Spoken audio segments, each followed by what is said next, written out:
Tambala anatuonesha bosi Lady akiwa na shoga yake hapa, akiwa amelewa sana. Bosi Lady akawa anayumba njia nzima. Mlinzi wa getini Judy akawa anamsaidia bosi Lady ili kumpeleka chumbani. Wakati huo hapo shoga yake ajitambui kabisa kwa pombe. Pombe zikamzidi sana kichwani shosti wake. Akakata moto akadondoka pale pale sebleni. Ili mlinzi wa getini Judy akawa anamsaidia kumuongoza bosi Lady kufika chumbani kwa sababu alikuwa yuko tila lila. Yaani alikuwa amekunywa vyombo kweli kweli. Mlinzi akampeleka mpaka chumbani bosi Lady. Akamfikisha hapa kitandani akambwaga pale. Wakati amembwaga bosi Lady akaanza kuleta madeko na kuchanua miguu pale. Mlinzi akapiga moyo konde. Mlinzi akataka kusepa hapa. Bosi Lady akamwambia, "Wewe Mike, unaenda wapi?" Mlinzi akasema, "Mimi sio Mike, mimi ni Judy, mlinzi wako getini. Acha ufara wewe. Wewe si Mike wewe. Wewe umekuaje Judy leo?" Mlinzi akasema, "Mimi sio Mike, mimi ni Judy. Mike mumeo amesafiri muda mrefu sana." Bosi Lady akalazimisha kwamba Judy hawe Mike. Akamwambia, "Hebu njoo hapa." Judy akasema, "Mimi sio Mike." Lakini Judy akafika mpaka pale. Bosi Lady akaanza kuweka mguu kwenye bega la Judy. Judy akaanza kupagawa pale.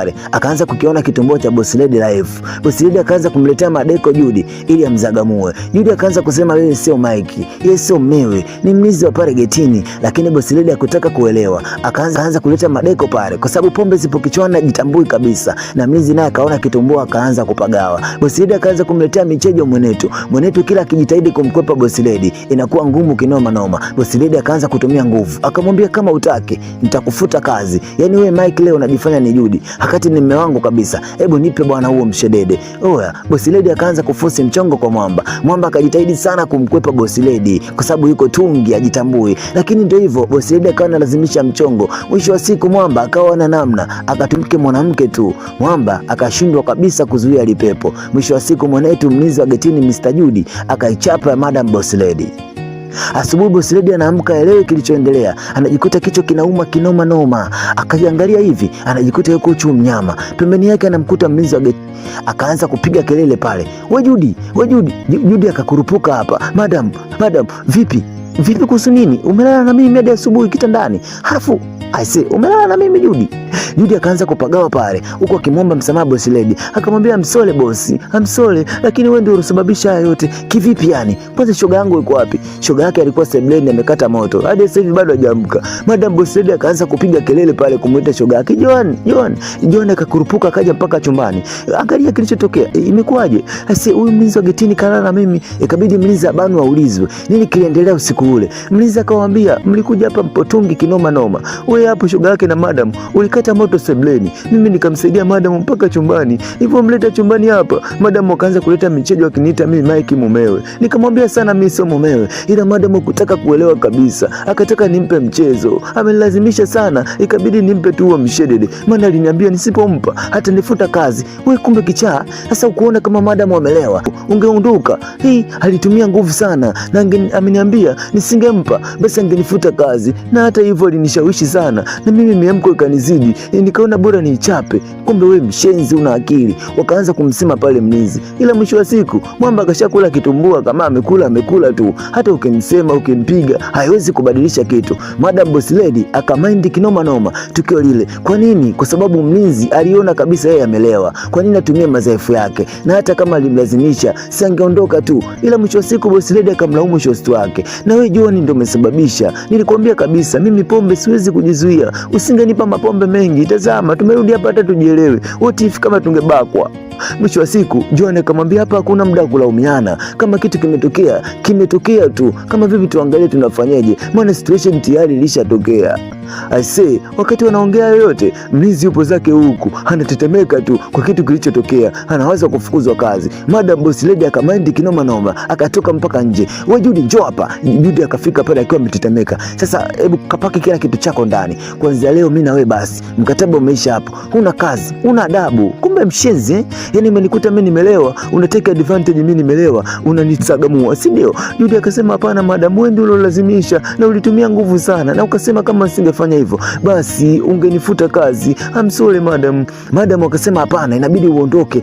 Judy pale akaanza kupiga magoti akamwomba madam, "Nisamee madam, hapo nilifanya tu nilipitiwa. Nisamee. Mama yangu anaumwa sana na mke wangu mjamzito. Nitaenda wapi? I'm sorry madam." Boss Lady hakutaka kuelewa, akataka kumfuta kazi mlinzi wa getini. Maana ni kweli kweli alikuwa amelewa na akamlazimisha. Sasa yeye angeondoka tu, kwa nini amemzagamua na yeye mwenyewe kuwa na makosa pia? Shoga yake Joan akaja akamwambia, hebu usipaniki, tulia kwanza, amekuambia na matatizo kwao, yani ana shida, mama yake ni mgonjwa sana, alafu mkewe mjamzito, hebu mpe muda wa nini? Oya, ikabidi sasa boss lady hapa apate wazo kwenda hospitali kwanza kuona nini kinaendelea, usikute kapata na magonjwa ya maambukizi, maana watu wa kijijini hao walinzi hawaelewekage muda mwingine.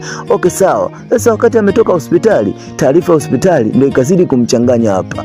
Yuko na shoga yake Joan akaanza kumwambia, Joan, huwezi kuamini kilichotokea hospitali, nimepima nimekuta na ujauzito. Joan akashangaa, yani siku moja tu mwamba katia mimba. Yani ndio hivyo, hata sielewi nafanyaje. Joan akamwambia, basi usipaniki, haina shida, kwa hiyo tunafanyaje? Huwezi kuamini, mume wangu Mike amesafiri na mwezi sasa, hasa akija nitamwambiaje kwamba na ujauzito? Itakuwa noma, inabidi tutoe mimba. Wakati wanawaza hayo na wanapiga hizo stori za kutoa mimba, mlinzi wa getini alikuwa mlangoni anasikia kila kitu. Sasa madam akabidi ajiandae kwenda kutoa ujauzito. Wakati anatoka hapo, mlinzi akamwambia, madam, usiende kutoa mimba, nimeoteshwa leo usiku, kama ukienda kwa boti wa ujauzito utapoteza maisha. Madam akasema, unasemaje?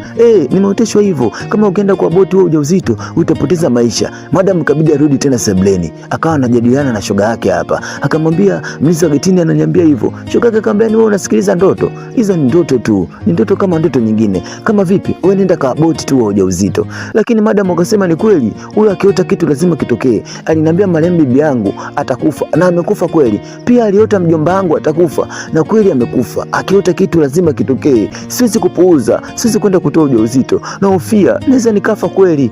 Oya, madam mwisho wa siku akamaindi kinoma noma. Sasa tutafanyaje? Na Mike ipo njiani anarudi. Oya, mwisho wa siku mlinzi wa getini Judy akaja akasema hapa, msije mkatoa mimba yangu, msije mkamtoa mwanangu. Yani katika familia yetu na ukoo wetu ni mwiko mwanamke kutoa mimba, akitoa tu lazima afe.